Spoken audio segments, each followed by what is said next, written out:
핵심이죠. 그러니까 이 전구체를 내재화하지 않으면 양극재 산업도 흔들릴 수 있는 겁니다. 미국 시장이 좋으면 좋아질수록 우리나라 2차 전지 기업들한테도 굉장한 수혜가 될 거다.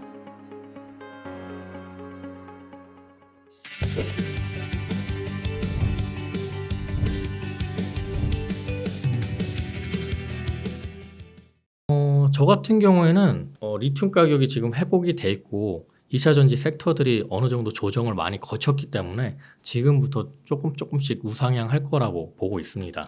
뭐 물론 뭐 아까 하나증권 김현수 연구원님 같은 경우에는 이제 상저하고라고 보고 있어요. 2차 전지 섹터를. 네. 그러니까 보통 애널리스트 분들은 이제 상저하고로 많이 보시는 것 같아요. 근데 제가 생각하기에는 우리나라 기업들 같은 경우는 우리나라 뭐 양극재나 뭐 배터리 셀 기업들 같은 경우는 미국 시장을 중심으로 지금 투자를 하고 있거든요. 네. 근데 시장적으로 봤을 때 중국은 지금 어느 정도 과포화 상태가 좀 왔고요. 보조금도 이제 지급을 안 하고 있잖아요. 그러다 보니까 이제 성장률이 굉장히 지금 꺾이고 있는데 유럽 같은 경우에는 뭐 중국보다는 시장이 크진 않지만 그래도 미국보다는 커요. 근데 이제 미국보다 경제가 안 좋아요. 그러다 보니까 이제 좀 성장률에서 아무래도 좀 꺾이는 부분이 있고요. 유일하게 미국 시장은 지금 보조금도 주고 있고 지금 아까 GDP 성장률도 좋고 미국 시장은 이제 이번 연도에 최초로 이제 100만 대 전기차 100만 대 돌파를 했단 말이에요. 그러다 보니까 성장률이 다른 데보다 그렇게 크게 꺾이진 않았어요. 그래서 중점적으로 미국에 투자하고 미국에 지금 몰입을 하고 있는 한국 기업들, 한국 2차 전지 섹터 기업들이 좀 수혜를 보지 않을까 저는 그렇게 생각을 하고 있습니다. 아, 네, 그렇군요. 네. 그 한 가지 또 궁금한 게 그 어떤 분들은 이제 주가로 봤을 때 네네네. 2차 전지가 정말 2023년 초반 상반기를 엄청 달궜잖아요. 네네네. 그리고 하반기에 좀 조정을 받았는데 네네. 이런 경우는 이렇게 네. 많이 오르고 조정을 받으면 이게 최소 뭐 1년, 2년은 간다. 네네네. 그러니까 가격 조정뿐만 네네. 아니라 기간 조정도 필요하다. 네네네. 이런 얘기를 하시더라고요. 네네. 그런 얘기에 대해서는 어떻게 생각하세요? 제가 예전부터 얘기했지만 2차 전지는 테마주라고 보시면 안 됩니다. 네, 패러다임의 전환이기 때문에 전기차가 앞으로 거의 이제 대다수를 차지하게 될 거잖아요. 2030년 정도 되면 대부분의 국가에서 내연기관차 생산을 중단을 할 거고요. 뭐 2023년까지 잡는 나라도 있고 전기차를 살 수밖에 없는 시대가 이제 오고 있는 거예요. 네. 그러다 보니까 이거는 테마가 아니고 꾸준하게 계속 성장할 수 없는 섹터다. 성장할 수밖에 없는. 그렇죠. 아, 그러니까 이게 그러면 테마주 같은 경우는 네네. 기간 조정이 좀 필요한 건데. 그렇죠. 아, 이거는 구조적 성장주이기 때문에 네. 그거랑 상관이 없다. 네네네. 아, 그렇게 보시는 거군요. 그 다음에 또 이슈가 좀 2차 전지 공매도잖아요. 네네네. 2차 전지 공매도 잔고가 네. 오히려 늘었다라는 네, 얘기도 오히려 있더라고요. 늘었습니다. 네, 오히려 이거 늘었고요. 전면 금지를 했는데 어떻게 네. 늘어날 수 있는지 이게 참 궁금하더라고요. 전면 금지를 했지만 네. 이제 향후 또 풀릴 거잖아요. 이게 뭐 1, 2년 한 것도 아니고 몇 개월 전면 금지한다고 기관들이 그거 못 기다리진 않거든요. 그러니까 이제 기관들은 좀 비벼볼 수 있는 시간이다 생각하고 줄이지 않고 오히려 조금 더 늘리는 경우도 생긴 것 같아요. 근데 다만 내년에 만약에 금리 인하가 시작되면 좀 이야기는 달라집니다. 왜냐면 테슬라 앨런 머스크도 나와서 했던 얘기가 금리 인상 때문에 전기차 판매가 둔화될 수 있다라고 얘기를 했단 말이에요. 네. 근데 오히려 금리 인하가 된다면 그 둔화가 풀린다라는 거죠. 예. 그렇기 때문에 그 상황이 만약에 바뀐다면 과연 기관이나 외국인들이 공매도를 또 칠 수 있을까 싶은 거죠. 네. 그러니까 지금은 뭐 공매도 수익도 상당할 것 같은데 네네. 주가가 이렇게 오르면 수익이 네네. 줄어드니까 그렇죠. 쇼커버링도 나올 수 있겠네요. 쇼커버링 나올 수는 있겠지만 얘네들이 점진적으로 아마 줄이지 않을까 싶어요. 왜냐면 이제 환경적으로 좋아진다라는 부분이 생기면 빨리빨리 이제 처분을 하겠죠. 네. 그리고 아까 미국 전기차 판매량 네네. 얘기해 주셨는데 네. 우리나라는 전기차 수요 둔화 막 얘기 많이 네네네. 나오고 뭐 되게 지연된다고 하고 네네. 뭐 하이브리드가 잘 팔린다는 얘기도 네네네. 나오고 막 그러는데 네. 미국은 좀 상황이 다른가 봐요. 미국은 아무래도 이제 보조금을 굉장히 많이 주기 시작을 했고요. 그다음에 미국 경제가 우리나라가 지금 미국에 투자를 많이 했잖아요. 기업들이 양극재나 뭐 배터리 셀 기업들이 그런 부분에서 뭐 제조업도 활성화가 되고 있고 그러다 보니까 미국에서 이제 전기차 판매량이 계속 높아질 수 없는 이제 상황이고요. 지금 2023년 1월부터 11월까지 전년 대비 50.7%가 증가했고, 예, 이번 연도에 처음으로 100만 대 전기차 판매량 100만 대 돌파를 했단 말이에요. 미국은 엄청 잘 팔리고 있네요. 네, 미국은 잘 팔리고 있는 겁니다. 네. 우리나라만 그런 거예요? 네, 우리나라만. 아, 그래요? 우리나라는 사실 아직까지는 이 전기차가 도입이 되기에는 좀 어려운 점이 많고요. 왜냐하면 미국 같은 경우에는 이제 그 단독주택들이 또 많잖아요. 그러니까 전기 충전하고 하는 거 설치만 하면 되는데 우리나라는 아파트가 많기 때문에 뭐 요게 좀 전기차만 조금만 많아져도 기다려야 되고, 예. 특히 얼마 전에 뭐 예를 들면 수소차 같은 경우에는 수소 수급이 딱 끊기자마자 지금 막 수소 충전하는데 문제가 엄청 생겼단 말이에요. 그러다 보니까 그런 인프라적인 문제라든지 그런 것들이 좀 더 해결이 돼야 된다고 보고 있고요. 미국은 뭐 테슬라 쪽에서 인프라를 굉장히 보급을 많이 하고 있잖아요.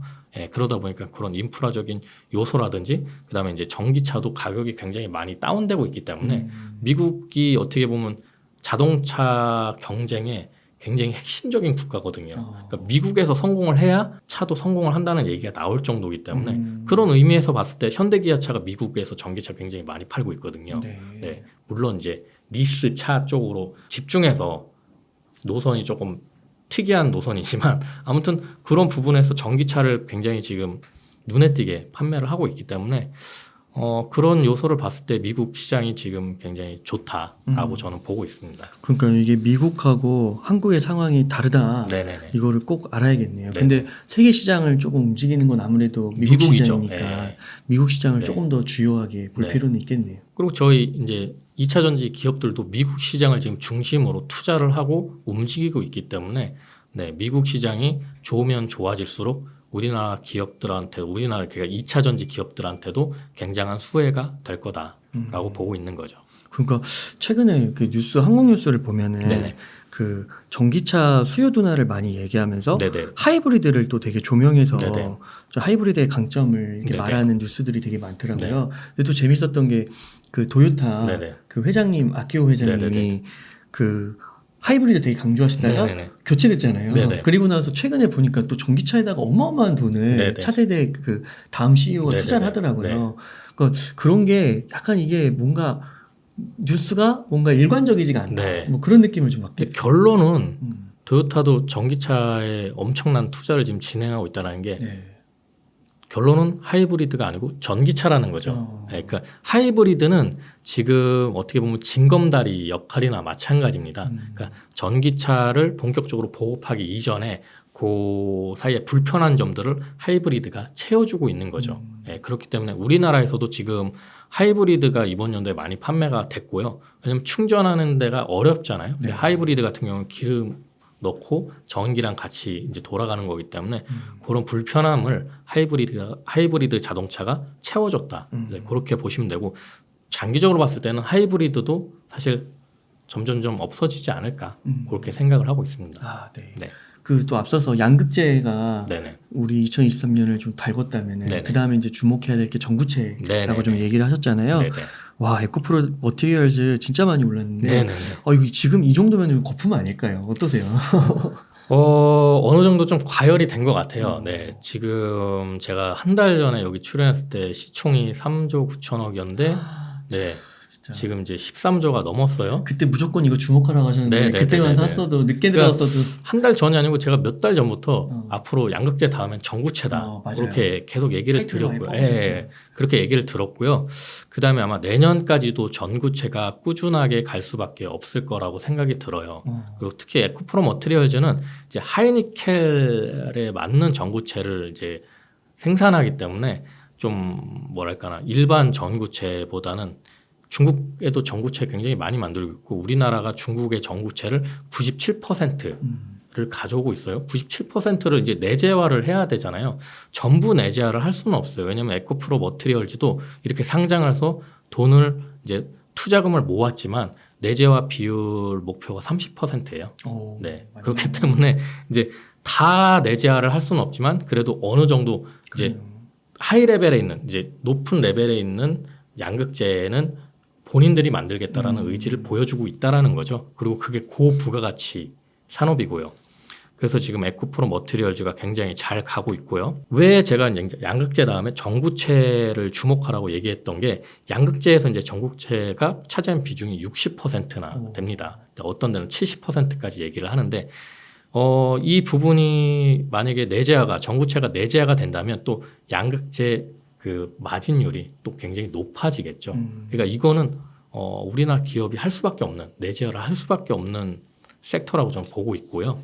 그래서 지금 이제 에코프로 머티리얼즈가 상당히 이제 주목을 받고 있고 그 부분에서 지금 어떻게 보면 금리 인상이 되면서 자금이 굉장히 한정되게 돌아가고 있어요. 그러니까 자금줄이 마른 거죠.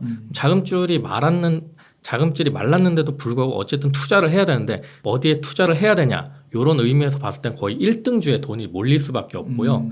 그래서 지금 에코프로 머티리얼즈가 전구체 국내 전구체 기업으로는 1등주이기 때문에 지금 굉장히 주목을 받으면서 급등을 하고 있는 상황입니다. 근데 제가 봤을 때는 그래도 그 이외에 전구체 사업을 진행하는 기업들을 또 주목을 해야 된다라고 보고 있고요. 그 중에 이제 제가 전부터 계속 얘기해드린 뭐 에코앤드림이라든지 미래나노텍이라든지 이런 회사들도 이제 중견기업으로서 전구체 사업 진출을 계속 꾸준히 모색을 하고 있고 이런 회사들이 왜 큰 돈이 들어감에도 불구하고 전구체 사업을 진행을 하느냐. 뭐 예를 들면 에코프로 같은 경우도 에코프로 머티리얼즈에서 내재화를 해서 30% 지금 채우고 있는데 30% 이외의 물량 그럼 70%를 또 중국에서 가져와야 되잖아요. 그렇죠. 그것도 말이 안 되는 거거든요. 그럼 다른 기업에서 또 수급을 해줘야 돼요. 국내 다른 기업에서 그런 기업들이 이제 점점 더 생긴다라는 거죠. 그 중에 이제 먼저 진입을 하고 먼저 큰 투자금을 모아서 선제적으로 투자하는 기업들이 앞으로 좀 더 매출과 영업이익이 늘어나지 않을까 생각이 들고요. 이제 중견기업 중에서는 아까 지금 언급해드린 에코앤드림이나 미래나노텍 쪽이 좀 유망하다. 그렇게 저는 보고 있습니다. 그 미래나노텍은 포스코 쪽이랑 좀 연결이 돼 있는 네네네. 거죠? 포스코 퓨처엠이 그 2차전지 소재 쪽으로는 최대 고객사입니다. 그러다 보니까 이제 좀 그쪽에서 밀어주는 부분도 굉장히 많은 걸로 알고 있고요. 에코앤드림 같은 경우에는 이제 유미코아, 유미코아의 전량 납품하는 조건으로 지금 전구체 사업을 진행을 하고 있고요. 네. 그렇군요. 그래서 전구체도 양극재에서 전구체 비중이 한 60에서 70 정도 네네네. 차지하는 거 핵심이네요. 핵심이죠. 그러니까 이 전구체를 내재화하지 않으면 사실 양극재 산업도 굉장히 흔들릴 수 있는 겁니다. 이게 왜 중국에서 전구체를 대부분을 생산하게 됐느냐. 이제 전구체에 들어가는 메탈들이 보시면은 코발트, 니켈, 망간, 알루미늄 뭐 이런 거란 말이에요. 이런 걸 중국 애들이 광산이나 이런 것들을 선점을 해버렸어요. 그러다 보니까 우리나라가 아무리 생산을 하려고 해도 중국이 생산하는 비용을 따라갈 수가 없었던 거죠. 네, 근데 이제 인플레이션 감축법이 발효가 되면서 그 단가를 따라갈 수는 없지만 우리가 기술력이라든지 여러 가지의 것들을 보강을 해서 내재화를 하면 어쨌든 미국이 보조금을 준다고 하니까 지금 부랴부랴 진출을 하고 있는 거죠. 아마 미국이 인플레이션 감축법을 하지 않았다면 전구체 사업을 어쨌든 내재화하기는 할 거지만 속도는 굉장히 느려졌을 거예요. 힘들었겠네요. 네네네. 그러면은 이게 그래도 중국이 막 상당 부분 지금 전 세계 시장을 주름잡고 있는 네네. 거잖아요. 그래도 중국이 그거를 이렇게 잘 줄까요? 원재료 같은 것들을. 중국이 거저주진 않겠죠. 네. 하지만은 만약에 미국의 인플레이션 감축법에 따라서 중국이 경쟁에서 밀려나게 된다면 아무래도 생산을 이만큼 해서 안 팔리면 파산하는 기업들도 굉장히 많이 생길 거고요. 실질적으로 중국에서 지금 파산하고 있는 2차 전지 섹터 기업들이 있거든요. 네. 그런 부분을 봤을 때 그런 이제 파산하는 기업들한테 헐값으로 좀 광산이라든지 여러 가지 것들을 또 가져올 수 있다라고 볼 수가 있고요. 특히 뭐 리튬 생산 국가들이 지금 이제 자기네 이제 국가 산업으로 리튬을 키우려고 하고 있단 말이에요. 그러다 보면 이제 중국이 가지고 있는 지분도 니네 지분 이제 이렇게 못 주겠어라고 나올 수도 있는 거고요. 중국의 입지가 굉장히 줄어들고 있다라는 거죠. 해외 쪽에서는. 그러다 보니까 제가 저번에도 계속 설명을 드렸지만 중국 내부에서 리튬 광산 입찰을 했을 때 가격이 막 엄청나게 쉽게 형성이 되잖아요. 막 1000배 막 네. 뛰고 기준 적정가보다 1000배를 더 주고 리튬 강상권을 달라고 하고 그런 현상이 중국 내부에서 일어나고 있다라는 거죠. 네. 아, 그렇군요. 그래서 에코프로 머티가 3만 얼마에서 3만 네네. 6천 원인가요? 뭐 거기서 거의 20만 원이 네, 됐어요. 기준가가 처음에 상장가 36,200원이죠. 지금 거의 20만 원 가까이 되고 있습니다. 네. 네네. 이럴 때는 좀 어떻게 해야 돼요? 만약에 좀 수익률 좀 진짜 한 100% 200% 이렇게 얻었다. 네네. 그리고 한 20만 원 됐다. 네네. 그럼 어떻게 해야 돼요? 이거 계속 가지고 가야 돼요. 내년도 계속 테마라고 하시니까. 네네. 제가 봤을 때는 어느 정도 수준까지 올라온 것 같고요. 개인적인 제가 만약에 에코프로 머티를 가지고 있다면 지금쯤 좀 매도의 순간은 이제 가리지 않을까 생각이 들고 뭐 이거는 이제 개인적인 투자에 대한 성향이기 때문에 네. 뭐 본인들이 선택을 해야겠죠. 네. 네. 그러니까 이게 뭐 완전히 이렇게 딱 1대1로 이렇게 매칭되는 건 아닐 수 있지만 네네. 저희가 이제 상반기 때 네네. 에코프로 같은 경우도 네네. 그 결국 15만 원까지 가고 네네. 막 더 간다 했지만 네네. 사실 거기서 반토막이 나면서 되게 네네. 힘들어 하시는 분들이 많잖아요. 그럴 수 있죠. 왜냐면 마지막에 들어가신 분들은 네. 굉장히 힘들었을 거예요. 그러니까 그런 것들을 잘 한번 생각해 보시면서 그렇다고 해서 지금 에코프로 머티리얼스가 막 거품이다 이런 것보다는 네네네. 자기가 정말 그런 걸 견딜 수 있는지 네네네. 꼼꼼하게 그렇게 주가를 좀 따져보고 네네네. 적정 주가도 계산해보고 그랬는지 네네네. 그런 거를 좀 한번 유심히 따져보면 너무 좋을 것 같아요. 네네네. 맞습니다. 그죠? 네.